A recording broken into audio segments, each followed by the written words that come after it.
The sky above Eris 9 was burning. The first wave of enemy fire had torn through the planet's orbital defenses, leaving only broken metal and drifting ash where proud stations once floated.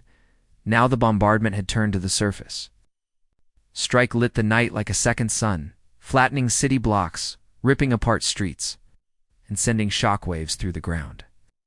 In the command bunker beneath the Capitol, every tremor was felt. Every distant roar counted like a drumbeat in. The last song of the colony, the officers gathered around the main holotable kept their voices low, as if speaking too loudly might shake the fragile thread of hope they were clinging to. For weeks, the Allied colony had begged for reinforcements. The outer worlds had sent promises. The high councils had sent speeches, but no ships had come.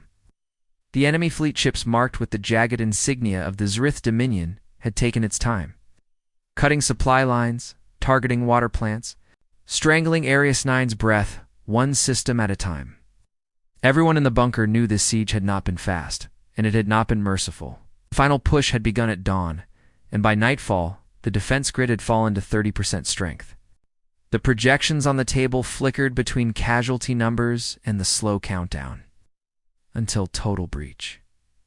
Commander Vela kept her eyes on the holographic star map, watching for the one thing that hadn't appeared in days' friendly warp signatures. Her second-in-command stood beside her, scanning the same void. "They said reinforcements would be here by now," he murmured, though it was more to himself than to her. She didn't answer. There was nothing to say. Somewhere, hundreds of light years away, someone was still talking about fleet readiness, fuel rationing, and political permission, while Eris 9 burned. Outside, the sky was changing. Not the enemy fire this time, something else.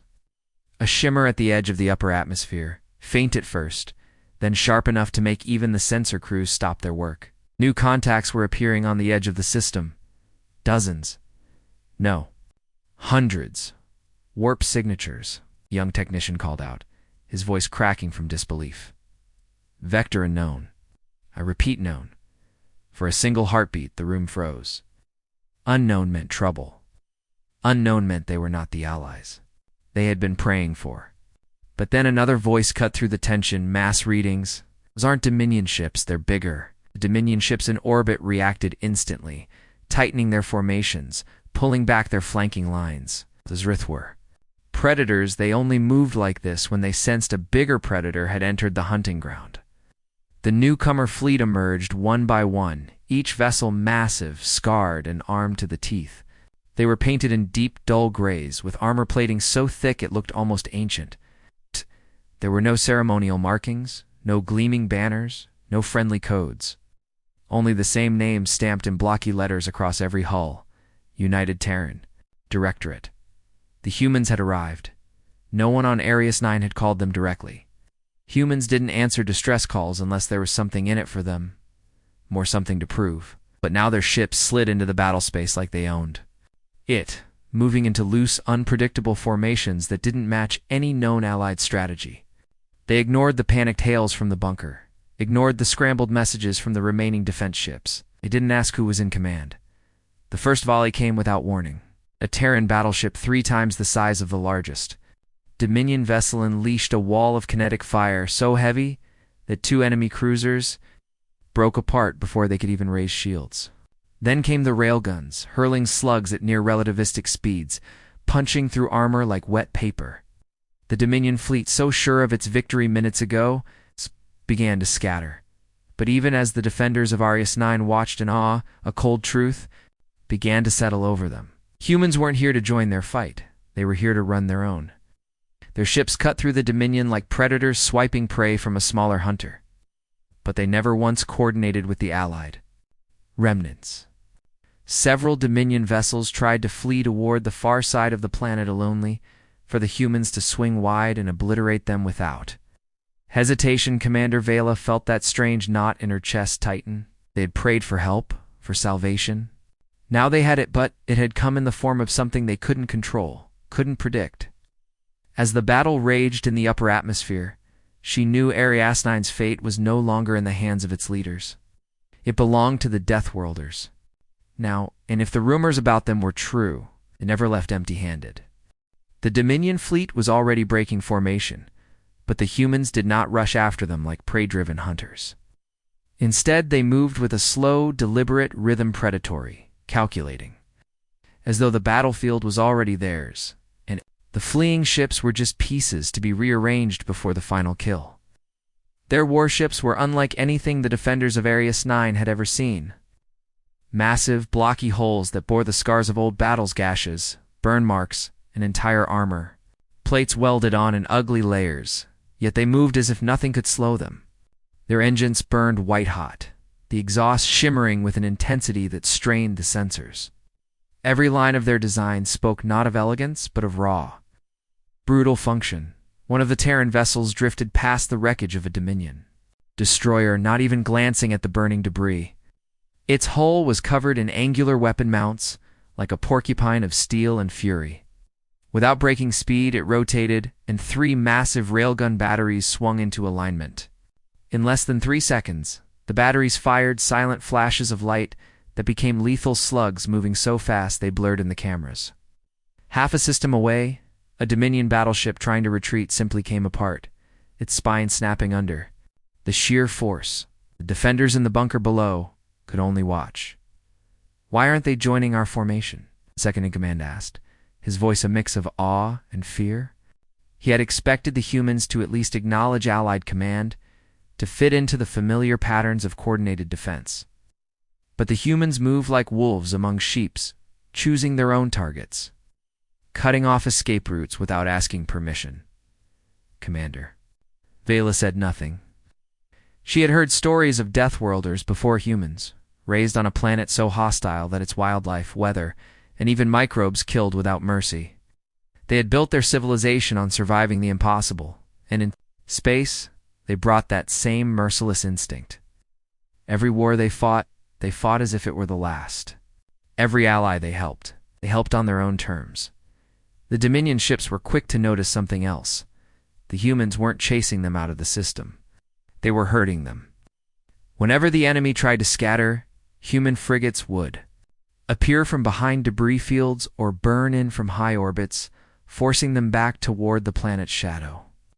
From above, it looked less like a battle and more like a trap closing in slow motion. The Dominion commander must have realized it too, because the enemy fleet suddenly began firing wildly, hoping to punch a hole through the encircling humans. It didn't work. The humans adapted instantly. Ships that looked too large to maneuver pivoted on their axes, engines roaring like thunder in the vacuum, and counterfire erupted in blinding salvos. Every volley from the Deathworlders was precise. No wasted shots, no hesitation. One by one, the Dominion vessels disappeared in bursts of flame and molten shards, their wreckage drifting silently in the void. Inside the bunker, the officers tried again to contact the Terran ships. "United Terran Directorate Fleet. This is Allied Command, Eris 9. We are requesting immediate coordination." "Our defense grid," the message cut off as the comms officer frowned. "They're not answering," he said. "They're receiving the transmission, but they're ignoring it." A chill spread through the command room. This was not the rescue they had imagined. The humans had come, yes, but they had not come under the banner of the Alliance. They had come as an independent power, one that answered to no council and no treaty. On the surface, citizens watched the battle from rooftops and shattered windows. Children pointed at the streaks of light in the sky, cheering whenever a Dominion ship exploded. Adults watched in silence, their faces caught between hope and unease. Every explosion meant safety was closer, but it also meant the humans were getting closer then. Without warning, 3 Terran dropships broke from the main fleet and dove into the atmosphere. They didn't follow the designated landing zones. They came in hot, engines screaming, trailing contrails of flame. They punched through the cloud cover like meteors, heading straight for the capital's main spaceport. The automated defense turrets locked on for a moment, scanning, but the humans broadcast a short encrypted code. Whatever it was, it made the turrets shut down instantly. Commander Vela turned toward her second. "They have our defense codes," she said flatly. No one asked how. In orbit, the last of the Dominion resistance was collapsing. The humans didn't bother to chase the few ships that managed to jump away. They seemed more interested in consolidating their position than in total annihilation. Terran warships began to spread out, some taking station over the capital, others forming a perimeter across the system's outer rim. The message was clear. The battle was over, and the humans now controlled this sky. Down at the spaceport, the dropships landed hard, their ramps opening before the dust had even settled. Human soldiers emerged in full combat armor, dark plating, with no rank insignia, their visors opaque. They moved with the confidence of a force that feared nothing in this place. The crowd that had gathered to see their saviors fell silent. These were not smiling heroes. They were something else entirely. The first human officer to step forward scanned the port, his helmet turning toward the Allied troops on guard. "Secure the perimeter," he ordered, in a voice that carried no warmth, no welcome. His soldiers moved instantly, fanning out and taking positions at every exit in the bunker. A low, uneasy murmur passed through the officers. The Dominion was gone, yes. The humans had saved them. But the way they moved, the way they ignored orders, it felt less like reinforcements had arrived and more like a new ruler had stepped into the throne room, and the Deathworlders never shared a throne. The smoke from the last Dominion wreck still drifted across the upper atmosphere when the humans began their second phase. It was not rescue, it was occupation. In the capital, their soldiers moved with clockwork precision, clearing streets not of enemies, but of civilians. They herded people away from key junctions, blocked access to com towers, stationed heavy gun teams at every transport hub. There were no speeches, no reassurance, no attempt to win hearts. The Deathworlders acted as though the colony was already theirs, and they were merely locking it down in orbit. Their warships kept shifting positions in subtle, almost mathematical patterns. The battered Allied ships that had survived the siege found themselves hemmed in by Terran formations. Whenever one tried to break away for repairs at the outer stations, Terran cruiser would drift into its path, weapons armed but silent. No shots were fired. No words were exchanged. Yet the message was loud and clear. You do not move without our permission. Commander Vela watched the live feeds from both the ground and orbit. Her jaw tightened with each passing minute. She had expected human forces to be aggressive toward the Dominion. Yes, but this was something else. This was strategy designed not just to crush an enemy, but to replace whatever stood in the victor's way. In the spaceport's central command building, the human officer who had first stepped out of the dropship was now reviewing maps of the capital. His armor was still sealed, visor hiding his face, voice filtered through a metallic growl. "We will hold the city," he said, "until the Directorate fleet arrives to begin system integration." "System integration?" one of the Allied defense captains repeated, his tone cautious. "We are still under the Allied councils." "Charter Arius 9," as the human officer turned his visor toward him slowly. "Arius 9 is under our protection. That protection requires full compliance. Your charter is irrelevant now." The silence in the room was heavy. The Allied captain took a breath, ready to protest, but one of the human soldiers moved a step closer, hand resting casually on his weapon. It was a silent warning, but it was enough. The captain said nothing more. Across the colony, similar scenes played out. Local garrison leaders found themselves assisted by Terran squads who began issuing orders in their place. Civilian leaders were told to remain in their offices and await operational clearance. Entire sections of the city were cut off behind roadblocks manned by humans. It was efficient. It was effective. It was terrifying. On the far side of the planet, Dominion strike group that had hidden in the shadow of a moon tried a desperate last attack on a mining facility. Before the local defense force could even respond, 3 Terran warships dropped out of warp almost on top of the enemy. The battle was over in 2 minutes. The Dominion ships never had a chance to fire more than a handful of shots before they were shredded into glowing fragments. Yet when the defenders tried to recover surviving miners from the facility, they found Terran Marines already there. The humans had locked down the site, claiming it as a strategic resource under Directorate jurisdiction. Ow. No miners were allowed to leave. No explanation was given. Back in the capital bunker, the unease had turned into something sharper. We're being pushed out of our own defense, Vela's second-in-command muttered. They're not allies. They're a takeover force. Vela didn't argue. She was watching something else's secure channel her intelligence team had cracked into, carrying Terran fleet communications. The voice on the other end was deep and calm, giving orders with absolute certainty. Maintain orbital dominance. Suppress any unauthorized CUM traffic. Begin surface-level integration protocols. Prepare for long-term presence. There was no mention of the Dominion anymore. As far as the humans were concerned, the war here was over. They were settling in. On the streets, the mood among civilians had shifted. The initial relief at seeing the Dominion destroyed was fading into something heavier. Parents kept their children indoors. Business owners stayed behind locked doors. The humans didn't harass anyone, but their presence was an unspoken threat, a reminder that they were the most dangerous species in known space. And that danger was now walking your streets. Then came the first direct act of defiance. At a checkpoint near the Southern Power District, an Allied patrol refused to yield control to the humans. Words were exchanged, sharp, heated.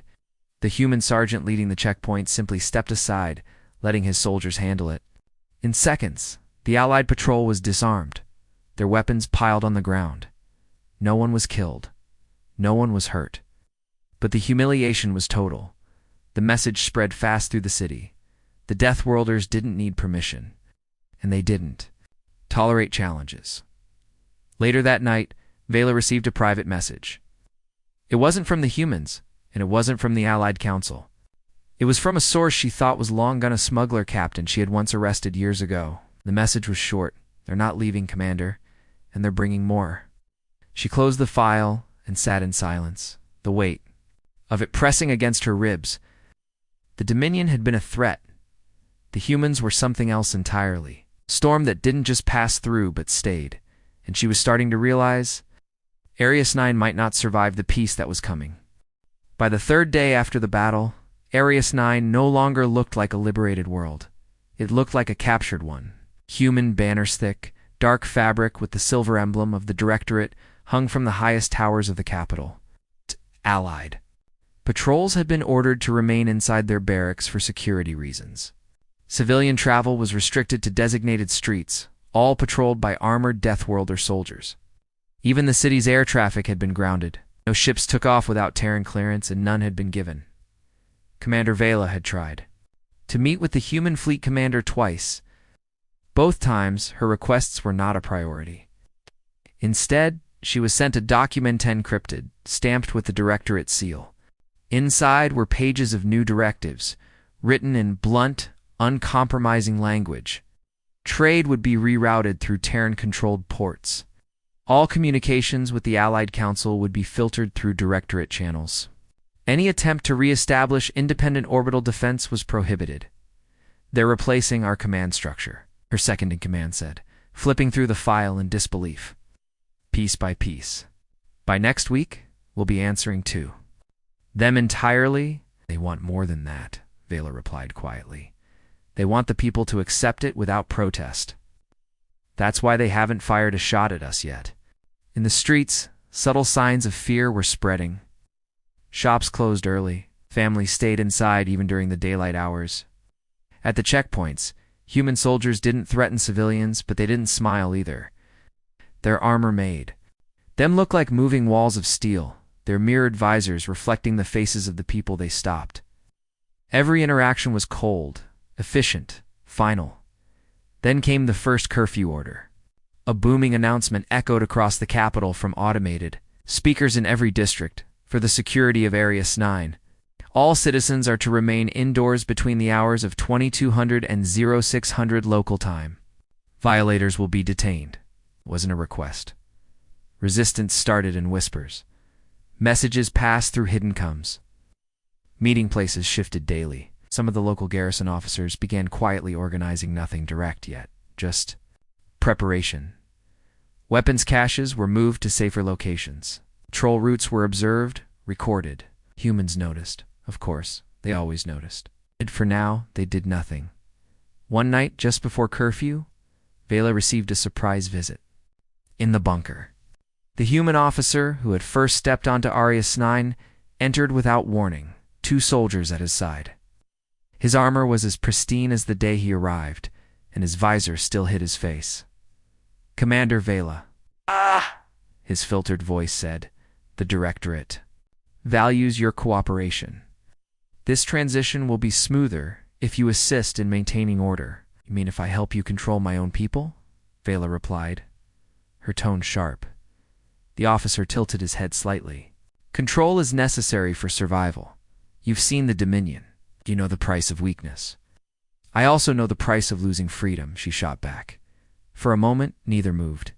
Then, without any visible change in tone, the human said, "The price of losing freedom is far less than the cost of losing life. Remember that." He turned and left, his soldiers following like shadows. After he was gone, Vela realized her hands were trembling not from fear, but from anger. The following morning, a convoy of Terran transports arrived at the spaceport. They carried heavy equipment, prefabricated command centers, planetary shield generators, and something that made Vela's stomach tighten: resource processors. These were the kind used not for temporary defense, but for long-term extraction. The humans weren't just defending Arius 9, they were settling in. A week later, it became official. A public address was broadcast to every corner of the planet. The human fleet commander's voice filled the air, deep and unyielding. "By directive of the United Terran Directorate, Arius 9 is now under protective administration. This measure is temporary until the threat of Dominion resurgence is fully eliminated. All residents are expected to comply with Directorate law. Noncompliance will be treated as hostile action." There was no applause, no cheering, only the heavy silence of a population that understood what had just happened. That night, in a dimly lit warehouse near the river docks, the Resistance had its first real meeting. Vela was there, standing before a small group of officers, workers, and a handful of smugglers. "They've locked down our skies, our streets, and our voice," she said quietly. "But they haven't taken our will. We cannot fight them head-on. Not yet. We need to learn everything we can about their movements, their ships, their weaknesses." One of the smugglers leaned forward. "What happens when they find out we're planning this?"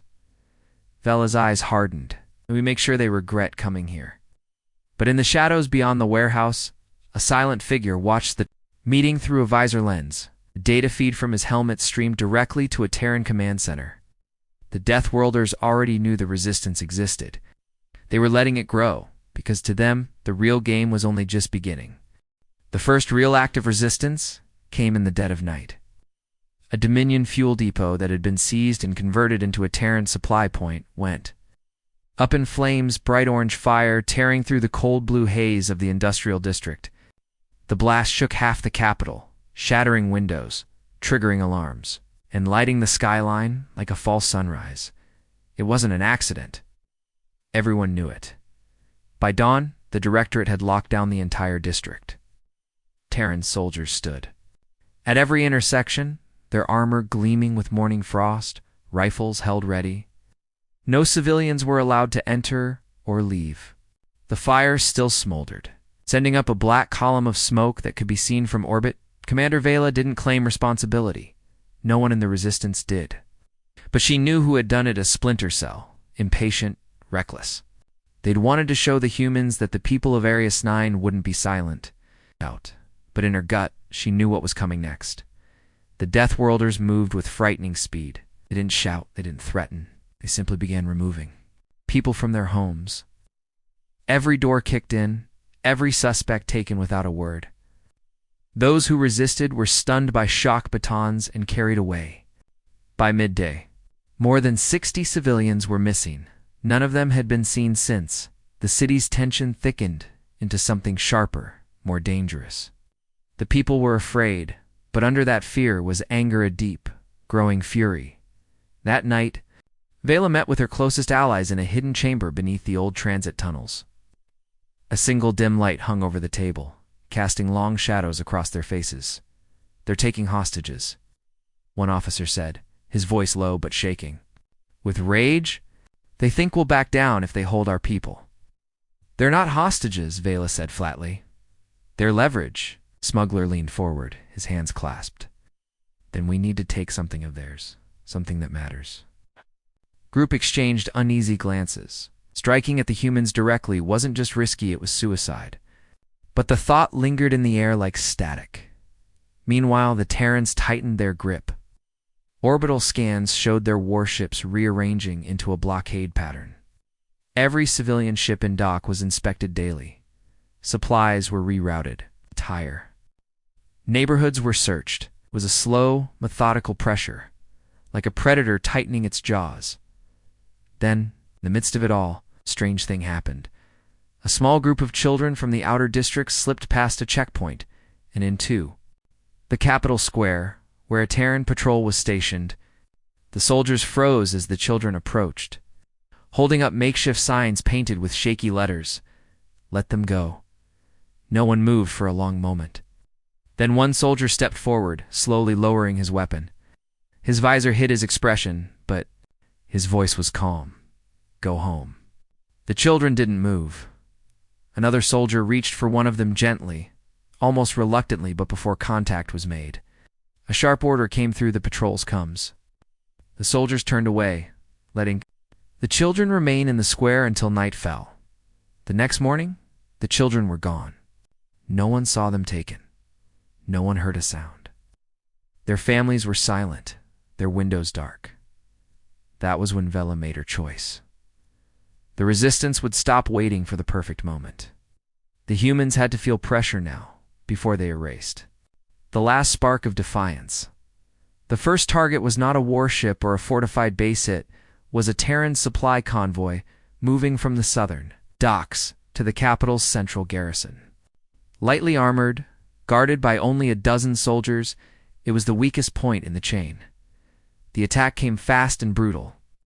Resistance fighters emerged from the alleys as the convoy passed, using EMP charges to disable the lead and rear vehicles. Gunfire echoed between the buildings, sharp and chaotic. The Terrans fought back with inhuman precision, their shots never missing. But the fighters knew the terrain and slipped away with half the convoy's cargo before reinforcements arrived. For a brief moment, it felt like a victory. The people whispered about it in the markets, in the factories, in the shadows. The Deathworlders had been hit-tanned, they had bled. But Vela knew better. That night, Terran warships descended from orbit, not to fight the Dominion, not to defend. They came for the city. The Directorate called it a targeted security sweep. The people called it what it was, a purge. Streets were flooded with soldiers. Homes were searched without warning. Anyone without proper ID was detained. Drones hovered over rooftops, scanning every heat signature by dawn. The streets were empty, except for the echo of boots and the low hum of Terran engines. From her hidden vantage point, Vela watched the sweep unfold. It wasn't just retaliation. It was a demonstration. A reminder to every soul on Arius 9 that the Deathworlders didn't lose. And as she looked out over her captured city, she realized something chilling. The humans weren't reacting out of anger. They were smiling under those helmets, because in their minds, the game was going exactly as planned. The purge ended as suddenly as it began. By midday, the Terran soldiers withdrew from the streets, their vehicles rumbling back toward the garrisons, leaving behind the eerie quiet of a city too frightened to breathe. Doors stayed shut. Windows stayed dark. It was as if the heart of Arius 9 had been locked in a cage. Commander Vela sat alone in the old transit control tower, staring through a cracked window at the city below. The skyline she had once fought to protect was now a forest of human banners and gun emplacements. The Terrans had taken over without declaring war, without even pretending to be allies anymore. And yet, there was no open resistance in the street, only the heavy, suffocating weight of compliance. Her communicator blinked twice. A secure channel. They're building something. Came the voice of her contact in the southern docks. Something big. Looks like an orbital tether base. They're working day and night on it. An orbital tether meant more than just trade or defense. It meant permanent control, a physical link between Area 9 and the Directorate's fleet. In orbit, once complete, it would allow them to move troops, resources, even entire armored divisions to the planet in minutes. Vela closed her eyes. That's it! Once it's finished, we won't be able to remove them without destroying the planet in the process. Across the city, people whispered about the missing. Families still waited for loved ones taken during the purge. No names appeared on public records. No charges were listed. The Directorate didn't admit they had them, but everyone knew. The disappearances were a warning, a way of telling the people, we can take anything from you, and you can't stop us. The resistance still existed, but every day it was harder to keep them from making desperate moves. Weapons caches were running low. Supplies were scarce. And worst of all, fear was breaking their unity. Some argued they should make peace with the humans' trade independence for safety. Others wanted to strike now, even if it meant certain death. Then came the broadcast. The sky lit up with the glow of holographic projectors as a towering image appeared over every major city. The human fleet commander stood in full battle armor, visor reflecting the endless black of space. His voice was deep and absolute. People of Eris 9, he began. Your world has been secured under the protection of the United Terran Directorate. The Dominion will never reclaim it, but safety requires order, and order requires obedience. From this day forward, all planetary governance will operate under Directorate command. All military forces will be integrated into our defense network. All resources will be redistributed for the greater strength of the galaxy. Just long enough for the weight of the words to settle. Compliance is not optional. The image vanished, leaving only silence. Vela slammed her fist against the table. They've stopped hiding it. They're not allies. They're occupiers. Her second-in-command leaned forward. Then we fight. She shook her head. Not. Yet, they want us to fight now. That's why they're tightening the chains to push us into an open battle they know we'll lose. Still, she knew they couldn't wait forever. The orbital tether was growing each day. Once it was complete, the humans would be unshakable. If they were going to strike, it had to be before the final segments locked into orbit. And so, a plan began to take shape. A desperate, razor-thin plan. They would infiltrate the construction site under cover of a civilian transport, plant high-yield charges along the tether's main support columns, and detonate them before the final assembly. If it worked, the humans would lose their lifeline to orbit. If it failed, there would be no one left to resist. For days, the resistance moved like shadows, preparing for the mission. Forged ID chips, stolen worker uniforms, smuggled explosives. Disguised as maintenance equipment, every detail mattered. The night of the operation, rain fell over the city, masking their movements. Vela led the team herself, slipping past checkpoints and into the heart of the construction zone. The tether. Base rose before them like a black tower against the storm, its lights cutting through the rain. Massive cables stretched upward into the clouds. Disappearing into the darkness of the upper atmosphere, they moved quickly. Planting the charges in sequence, each click of the detonator a step closer to freedom or destruction. But halfway through, a voice cut through the coms, cold, familiar. You've been busy, Commander Vela. She froze. The human fleet commander stepped from the shadows, flanked by armored soldiers. His visor reflected her face, rain streaming across its surface. You knew we were coming? She said, her voice low. I've known since the first meeting in that warehouse, he replied. We let you grow your resistance. We let you believe you had a chance. Because now, when we break you, it will be final. The soldiers raised their rifles. The air seemed to thicken. Vela's finger hovered over the detonator. Maybe we both go down tonight. For a heartbeat, no one moved. Rain dripped onto metal. Lightning flashed in the distance, and then the screen went black.